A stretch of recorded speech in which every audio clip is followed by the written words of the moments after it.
All right, Ron. Okay, tonight, Bezrat Hashem, it's the first of a series that we're going to give in preparation for Pesach. In another one or two sessions that we'll try to get in some choice pieces of the Haggadah. Now I want to give a very general introduction to the whole idea of Pesach in general. Pesach has two names, called Chag HaPesach and Chag HaMatzos, and to understand the different allusions in these names, the aspect of Pesach, the aspect of Matza. I want to open up with just asking a very basic question. We call the night, Seder night, Leil HaSeder. That name is ancient. You'll find it already. In the writings of Rishon, was called Leil HaSeder for many centuries. Right? I have a question. Right? Any detailed list of halachas could also be called a Seder. Like we have, Seder Eruv Tavshilin. Right? You have, Seder Sfiras HaOmer. Right? And some of the surah actually says that, by these different mitzvahs that we mentioned, this is the Seder, is how you do it.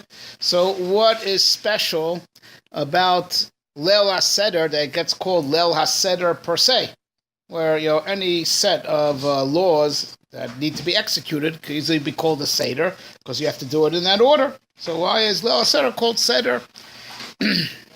So regarding the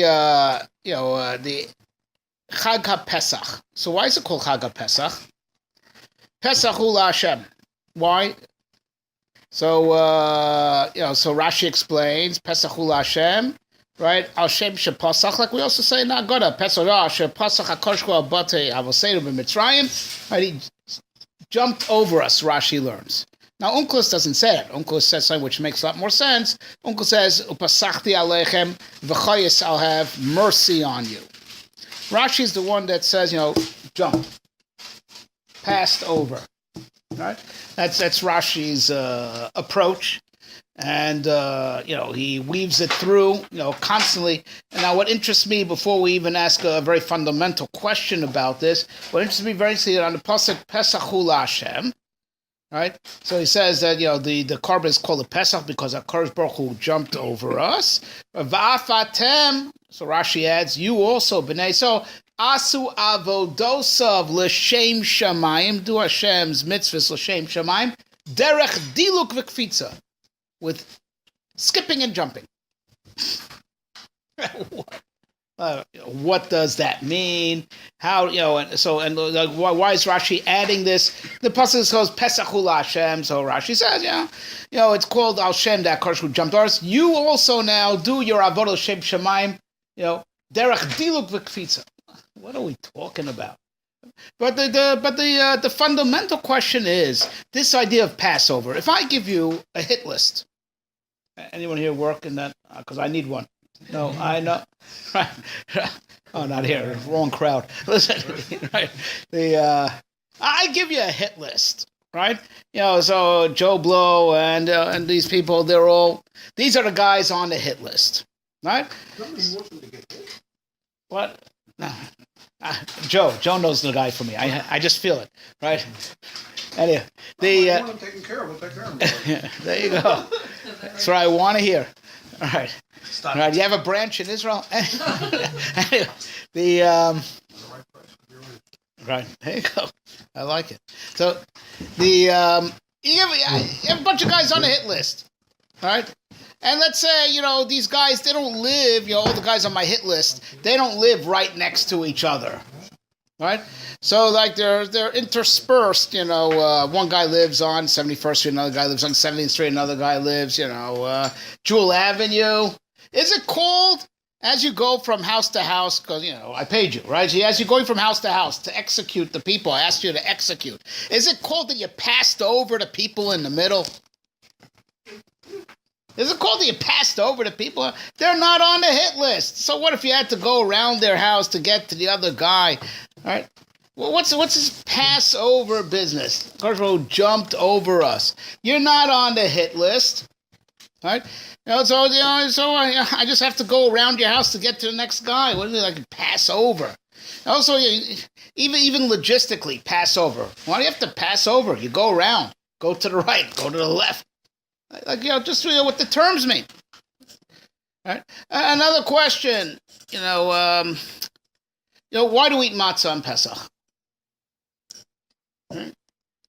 All right, so we say Nagara because we didn't have time for the dough to rise when we left Egypt. Right? But that's not true. That's not true. Because the night before they left, they had a Seder night in Mitzrayim. And the halacha was, al matzos u'morim yochlu, they had matzahs already in advance, in preparation to eat with the Korban Pesach. Right? So during the day, they made matzahs again, by their escape. And over there was another reason why the matzahs had to be matzahs, because there's no time for it to rise. But they had matzahs by design. None of this, being in a hurry business the night before. Right? So that means that there's something special about matzah, aside from the fact that we left Mitzrayim in a hurry. Right? That even the night before, by design, we bake matzahs. But there is a very interesting, something to observe, a special halacha that was was special for that generation. There are two special halachas. There's a din of mekchol basar, separate the Korban Pesach, 4 days in advance. That was a special halacha just for that generation. And there was another special halacha for that generation that kacha tochso masnechem chagurim makelchem, ready to go. You have to have your shoes on, walking staff in hand, ready to move. Right? Eat fast, because Pesach hu Hashem. Right? So my question is like this. Right? When did they get that message? Right? They got that message on Rosh Chodesh Nisan. Right? Moshe Rabbeinu comes with the nevuah v'achorish zelachem, right? And with that nevuah came all the halachas of Pesach 2 weeks in advance, right? 2 weeks in advance, right? They didn't get this halacha the day before. That means that by design, right, in a cool and calculated way of 2 weeks in advance, you're going to be in a hurry. Right? Be in a hurry and in a rush by design, planned in advance. Right? Right, and for our last question, really, this is our last question. Right? The very first mitzvah Am Yisrael got as a nation, as we said, the Moshe Rabbeinu comes and gives us our first mitzvah, Chodesh Hazeh Lachem. Right? And then, right, the continuation of that prophecy were the next mitzvahs that had to do with Seder night. Right? Right? So my question is, what is up with that the first mitzvah, right, the first mitzvah we got is Kiddush HaChodesh. I mean, you can imagine that, Moshe Rabbeinu is coming to tell the Jews, we're done with this pagan garbage, right? This paganism is for losers, right? This is the real spiritual stuff. This real spiritual stuff, and we're getting started. We have our own calendar, right? That I started with, right? Kiddush HaChodesh was our first mitzvah, regardless of people. Like, why? Right? So the idea is like this, as to try to understand a little bit the difference between Chometz and Matza. That there's something amazing to observe. The Zohar points out they're almost the same word. So they both have mem tzadi, right? Except matzah has a hey at the end, and chometz has a ches at the beginning, and a ches and a hey almost look identical. You just have to chink. I put a crack, and it's a Zohar, by the way. It's a Zohar. It says that the ches broke and became the hey of matzah. It's a Zohar. It's a Zohar, right? Right, Yitzias Mitzrayim was about breaking the ches, right?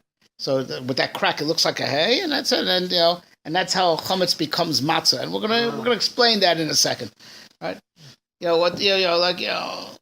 Legislating against chometz, right? Yitzias Mitzrayim is all about not having chometz, right? And instead having the matzah. Right, and if having matzah is so important, chometz is so bad, so why is it mutter the rest of the year? Right? Shavuos, when we get the Torah, we have the shtei alechem, which are chometz. Right? Right? right? The idea is like this. We asked a question before, about the, why Seder night's called the, Seder, right? When any marechet, any set of laws, and they have to be done in a certain sequence, could easily be called a Seder. So why does Seder night get the name Seder, more than any other mitzvah, right? So let me ask you. Let me ask you a very fundamental question. What defines order? What defines order? Right?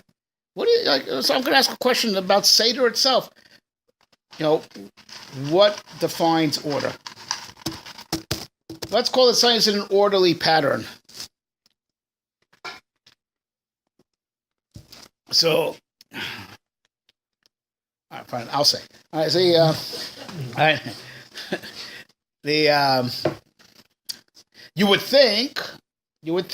Well, order is like this. There's first, second, third, fourth, fifth, right? Going in, which is another way of saying that's time. That's time. This comes first, this comes second, this comes third, right? Right? And we know, especially modern day physics has taught us that time and space are functions of each other, right? So just like first, second, third, fourth. So closer, a little bit less close, a little bit further away, a little bit further away. That's the second, and the third, and the fourth, right? That's what you think, right? Is that true? From a Torah perspective. Is that true? Right, that Seder means first, second, third, fourth.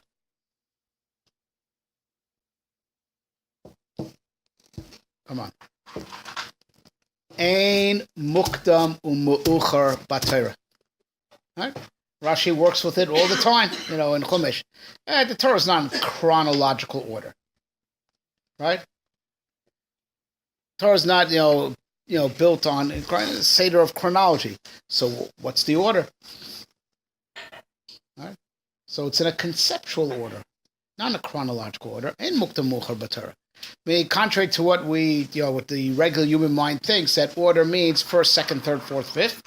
Right? It's got nothing to do with that.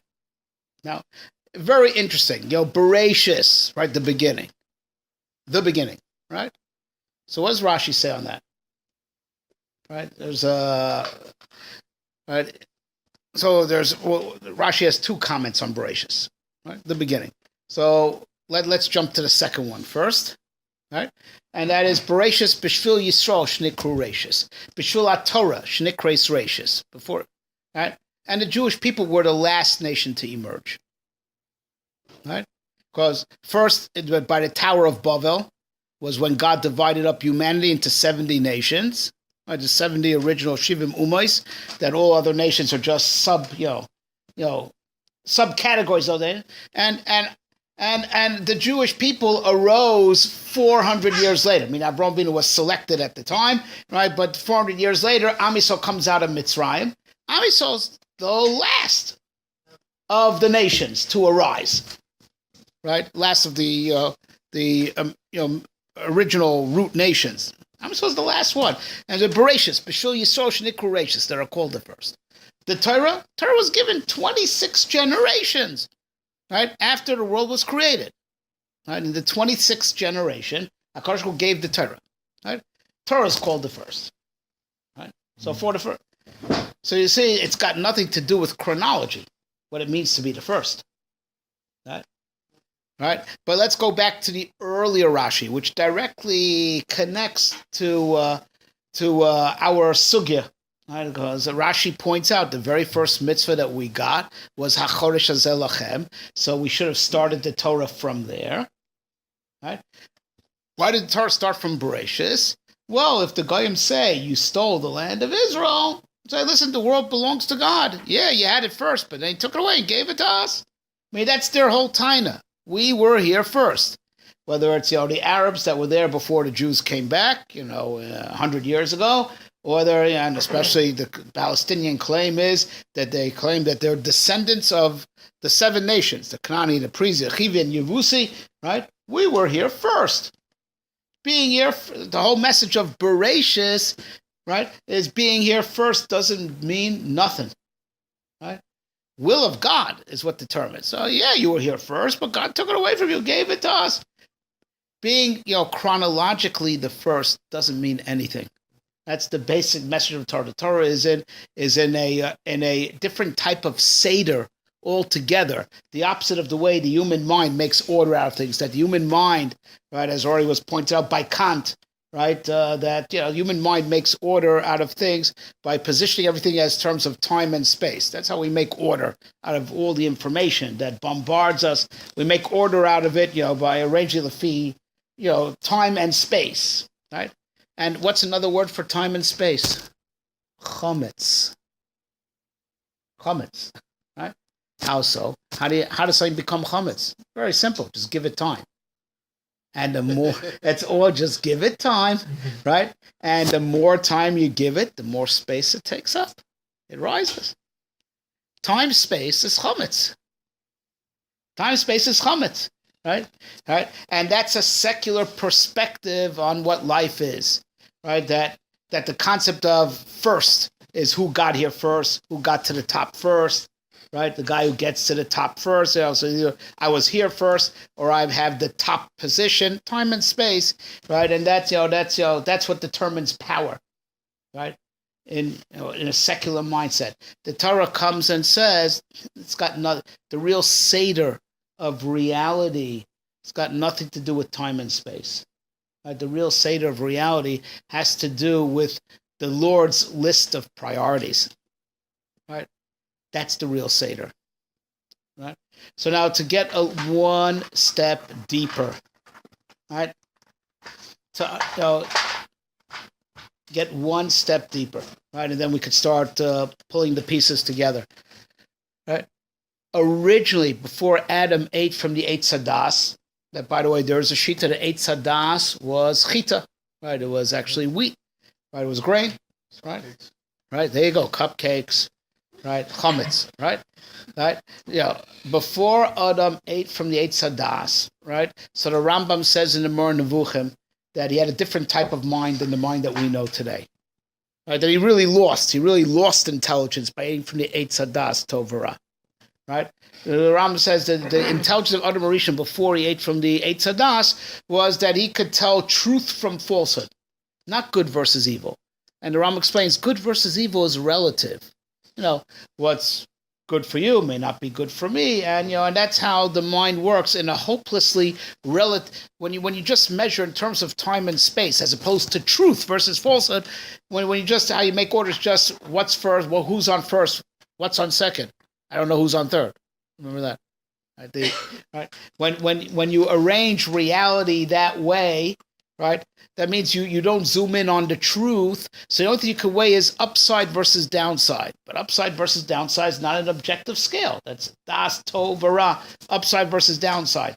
Adam Rishon was able, before he ate from the Eitz Hadas tov v'ra, knowledge of good and evil, was to have knowledge of the truth versus the falsehood. Everything that's true is, everything that's false isn't.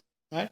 Time and space didn't play a role in determining who's more important, or who has more rights than someone else. When he fell into Eitz Hadas Tov V'Ra, it's because he fell into the mentality that we know that we don't measure truth, we don't measure the innate value of anything. We don't know the emes, we don't know the innate value of anything. We just know who was first and what came second, and what came third.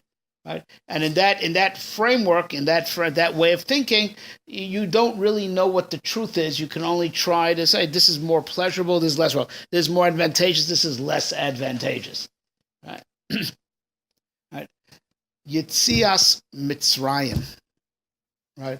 As the Sfarim say, Mitzrayim is also the same word, Mitzrayim, to get out of the boundaries, was to get out of that mindset. We had to get out of the mindset that measures reality with time and space, and start measuring reality according to the values of the Torah. Right? So now the realities of measuring reality with time and space, as we said, that's called Chometz. So now it's like analyze the word, right? Analyze the word Chometz. Right? So it starts with a ches. Ches is sealed from all sides. You're locked in, right? You're locked in. The Gemara says in Menachos that the way you're supposed to write a ches in a Sefer Torah is with a put a roof on it. Chatre Laches, right? Because it alludes to that Hashem is above. Hashem is above. I mean, he's above. He's not revealed within the world. It's not revealed within the world, right? It's a godless world. The Ches represents a God that God is above, and he's not revealed within, because he's Chayhu Baruch, so he's in the height of the universe, i.e. he's not revealed here, right? All right, that's what the Ches represents. And so it's a blockage before the Mem and the Tzadi, right? The Mem and the Tzadi, says the Zohar, you ever want to hear of Atbash? Atbash? Right? Right, Aleph Tav, Beishin. Mem Tzadi in Atbash is Yud Kei, God's name. Right? The God's name, of which He created both worlds. The Gemara says with the Yud He created Olam Haba, with He created Olam Hazeh. The Chometz, you're blocked out from seeing the reality of God. Right? You're stuck in that box. Stuck in the box of a godless world. Right? It's sealed. Right? There's only one way to go from a ches, just down. Right? There's only one way out, and that's down. Right? Nada. Right, the idea, right? The idea of Matza, right? The word Matza, right? Is, so we said the Mem and the Tzadi allude to the Yud and the Hey, right? And then you break the Ches. That means you break out of the box, right? You break out of the box, right? And the construct of a Hey, once you break that box, is a Daled and a Yud. Right, so Dalet is the different directions that you can move in, the 4 ways, and the Yud is Olam Haba. We said with the Yud, God created Olam Haba, that you could find your way from Olam Hazeh to Olam Haba. In the world before Yetzias Mitzrayim, there's no way that you could get there from here. You were sealed in, locked in. Olam Hazeh was godless. It blocked you off from the Mem and Tzadi. You could not find God in this world. Before Yetzias Mitzrayim. Abraham, Yitzchak, and Yaakov that believed in God had a transcendental experience, but there was no revelation of God within this world. Right? The Rambam points out in the Moreh Nevuchim, the first revealed miracles that other people witnessed was done by Moshe Rabbeinu when he went to Paro. First with this, throwing the staff and becoming a snake. Revealed miracles, Nisim Gluyim, started with Moshe Rabbeinu. The Avos did not do Nisim Gluyim. Right. We have midrashim how they were miraculously saved and this and that. Right? But everyone was saved from the furnace, but these were not revealed miracles that anyone else was forced to admit to. Moshe Rabbeinu does revealed miracles that Paro has to admit to. Right? And why? Leman saper shmi b'chol haaretz. Leman rosas kochi leman saper. God said, I want to display my power. That you should speak my name throughout the world.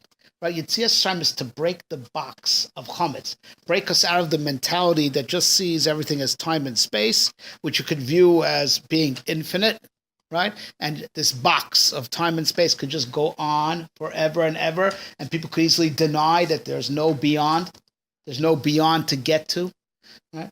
Right? You got to break that ches, right? Got to break that ches into a hey, right? The hey is the letter that Olam Hazeh was created with. Elu Tel Shemayim words Behi Baram. Rashi says Behei Braam with the letter Hey, and the letter Hey, as we explained, because even though you can move in Daled and Yud, even though you can move in many different directions, you can find Yud. You could find Olam Haba. You get to Olam Haba from this world. Olam Hazeh is a prosdor. It's a walkway to Olam Haba, but you only see Olam Hazeh as an opportunity, a walkway to Olam Haba when you break that ches. You got to break out of that box. You got to break out of the box. The world was stuck in that Chometz type mentality, right, until Yetzias Mitzrayim. And Yetzias Mitzrayim, right, to get out of those boundaries. Get out of the boundaries. Right.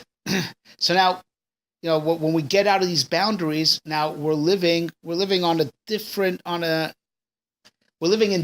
dimensions than the Goyim. Right? Because they're stuck within these boundaries of time and space, and to them that's the whole reality. Time, space is reality.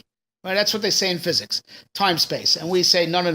The reality, even physical reality, has spiritual dimensions to it, that through those spiritual dimensions of Olam Hazeh, you could reach Olam Haba. You could find your way to Olam Haba. It's a prosdor Olam Haba. Right? That's what it means that HaKadosh Baruch Hu skipped over us. Right, so what it means to say is that when the Mashchis came, right, to destroy all of Mitzrayim, if you would only be looking in the three dimensions of time and space, what science measures, total devastation.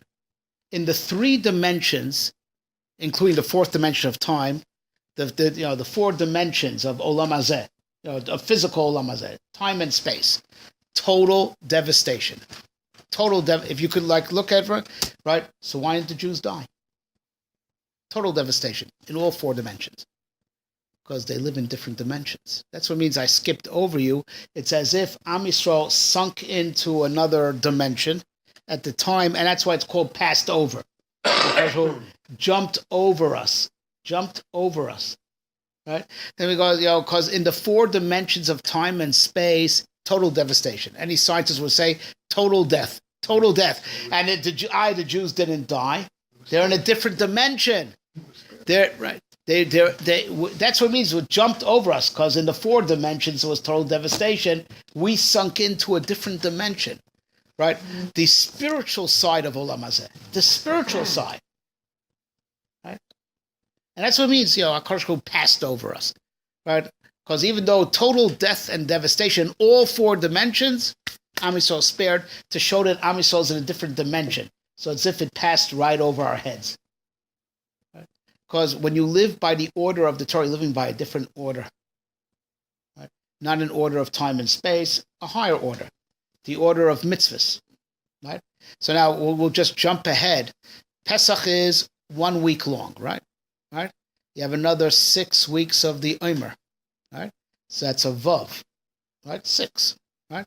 You add the Vav to Matza, you get mitzvah. That's all in the Zohar. Right? That, because you come to Shavuos, right? That's when we got the Taryag mitzvahs, Right? We get to mitzvah, right? But matzah is the beginning. Matzah is the beginning of breaking out of the box. And that's why matzah has to be done fast. It means matzah is not supposed to take time. The idea of fast, the Maral says, is supposed to represent being outside of time. Right? Take your time. Fast is supposed to represent the idea of being beyond time. Right? Getting more done than what the time allows for. That's what fast represents, being beyond time. That's what it means that Bnei Yisrael had to rush. By design, they had to be rushed. They're told 14 days in advance, right? That Seder, you're going to rush. What is it like? Rush by design, right? Pre-planned, right? To be in a rush. No, because Yetzias Hashem had to be b'chipazon. It had to be rushed, right? To represent the idea that we are leaving the whole realm of time and space to live by the order of the Torah. Right? The order of the Torah is not chronological. The order of Torah is the real hierarchy of values, the way God sees it. And that way, even though Am Yisrael was the last nation to emerge, we're still called the first. The Torah, which came after 26 generations after the world was created, is still called the first. Because it's the first in priorities, right? Not the first in chronology, right? And it's the concept, the value that counts, not the time. That's why it's ratius. Right? So now, to get back a little bit to the matzah, so that's Pesach, and that's chipazon. So matzah has to be made very, very quickly. Now, as a result of it's not being made quickly, right, it doesn't take up much space, right? So that means that matzah itself is outside of time and space because it's made very, very quickly, and as a result, just like it's outside of time, so it doesn't take up much space, right? It represents the pure thing itself, right? So this is an amazing point to think about, right? You could do this experiment at home, right? Leave out for a few days a piece of bread and leave out some matzah, right? All right, the bread will go moldy within a couple of days. The matzah, we still eat the matzah by Pesach Sheni. What do we eat Pesach Sheni, right? Right? All right, it's not as crunchy. Well, it's the same thing. There you go. Right? Same thing. Right?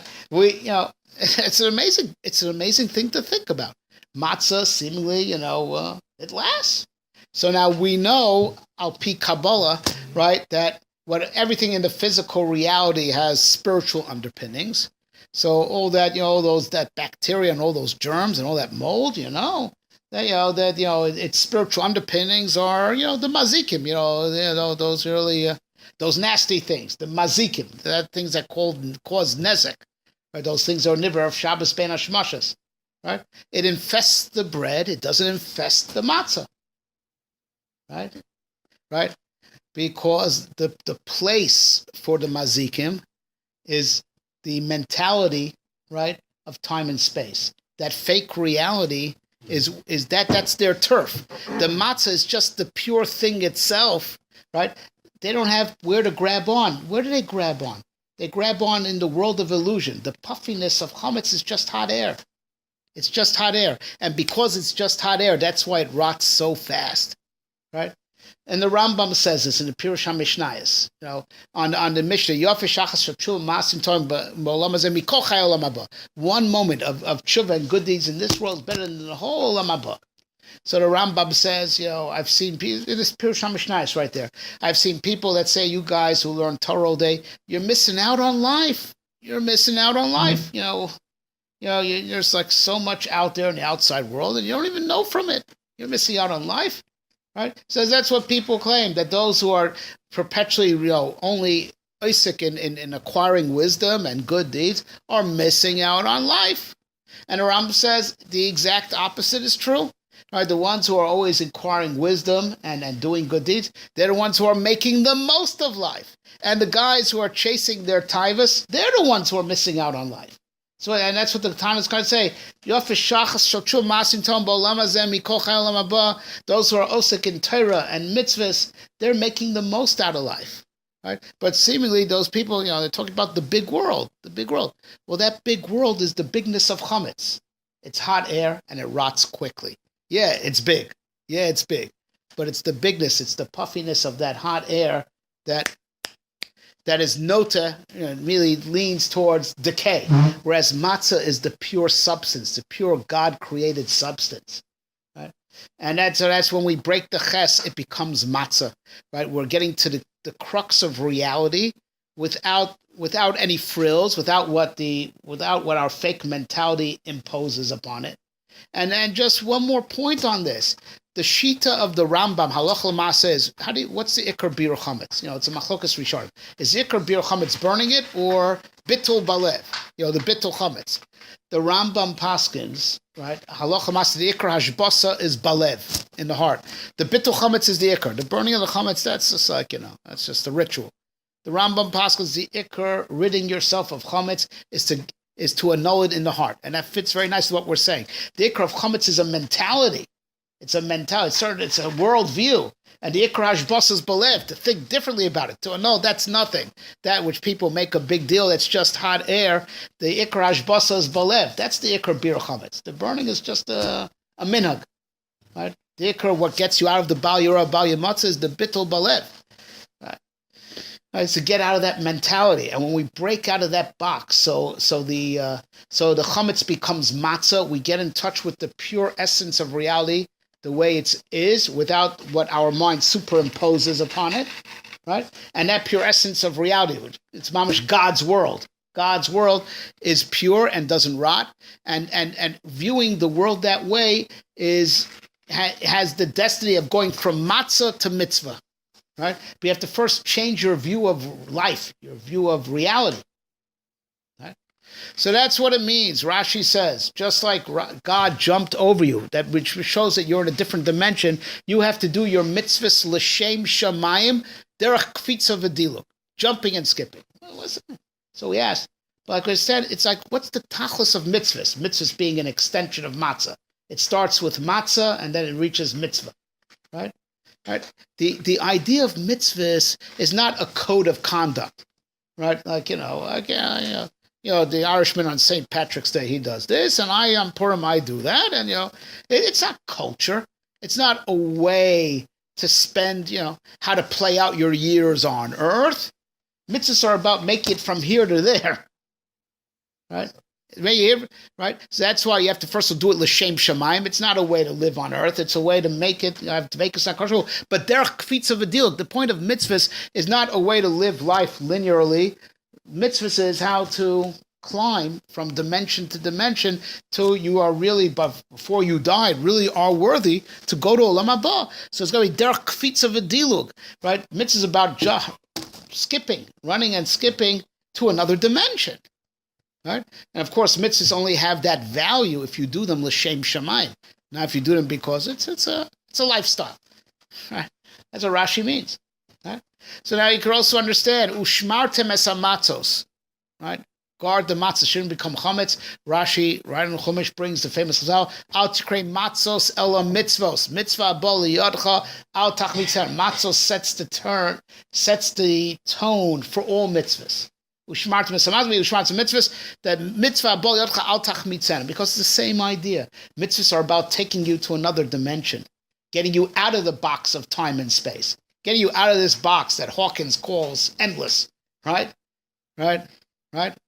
That Yener Mushchas in the wheelchair, right? He calls this endless, right? Endless, right? Just come on, it's like it's apicorsis, right? Time and space, endless, right? And Pesach is mamish connected, that breaking out of that box, breaking that ches, right? Turning it into the hay that this world was created with, that this world was really created with. Right, and then it goes to the back of the world that when you see reality that way as the hay that God created with. So Mem Tzadi Yud K is mashpia to the hay, and when we're zocher the Torah, that's the full shefa of mitzvah, right.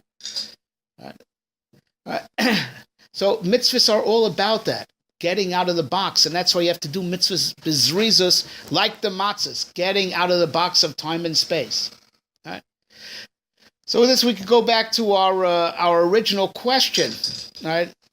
So Pesach is that we live in a different dimension. Matzos is all about what to do to be worthy of that, get to the essence of things, and getting to the essence, the real essence that's invisible to the human mind that measures things in time and space, is to try to break out of the box of time and space by doing things quickly. Leil HaSeder is when this new world order, breaking the order of time and space, right, and bringing the Torah order, which is a conceptual order, a philosophical order, an order of values as opposed to a chronological order, right? That order renews itself in the universe every year on Seder night. So as that the whole Seder of Torah mitzvahs are just subsections of the, they're all particles of Leil HaSeder, because breaking into the human consciousness, breaking into what's called Chalolo Shalom, the space of the universe, the space that we take, breaking in that order, which is breaking the ches to turn into a hay. It happens every year on Leil HaSeder. It's called the night of the order. This night renews the whole order that all of Torah mitzvahs are a function of. That Torah couldn't have been given before Yetzias Mitzrayim, because the world wouldn't have been in sync with Torah mitzvahs, because the world was working on a different pace, right? Leil HaSeder, paved the way for Matan Torah. Matza paves the way for mitzvah, right? That we break into the world a recognition that order is not time and space, right? Order is God's values. That's the real order of reality, and that's what renews itself every year on Leil HaSeder. So it's called the night of the order. The whole order of Torah mitzvahs comes into the world, Leil HaSeder, and that's how we start preparing for Matan Torah to make the matzah into mitzvah. And when we turn the matzah into mitzvah, then we have the spiritual batteries to take on the chometz. And that's why chometz again becomes mutter, because we're going to capture it for HaKadosh Baruch Hu. Capturing it for HaKadosh Baruch Hu. So that's why on Shavuos, when we get to Torah, we have the spiritual ammunition that the Shtei Alechem are chometz. We have the spiritual ammunition that we're strongly enough entrenched in the new order that we could take on the fake order and conquer it and elevate it. But during the first 7 days, only matzah, no chometz, because we're first getting used to being acclimated to the new order. So we have to have chometz withdrawal, just like we left Mitzrayim, but also chometz withdrawal, a whole withdrawal, that world order. But then after Pesach, we get the spiritual batteries to confront that world, that fake world order, and conquer it for HaKadosh Baruch Hu. L'chaim.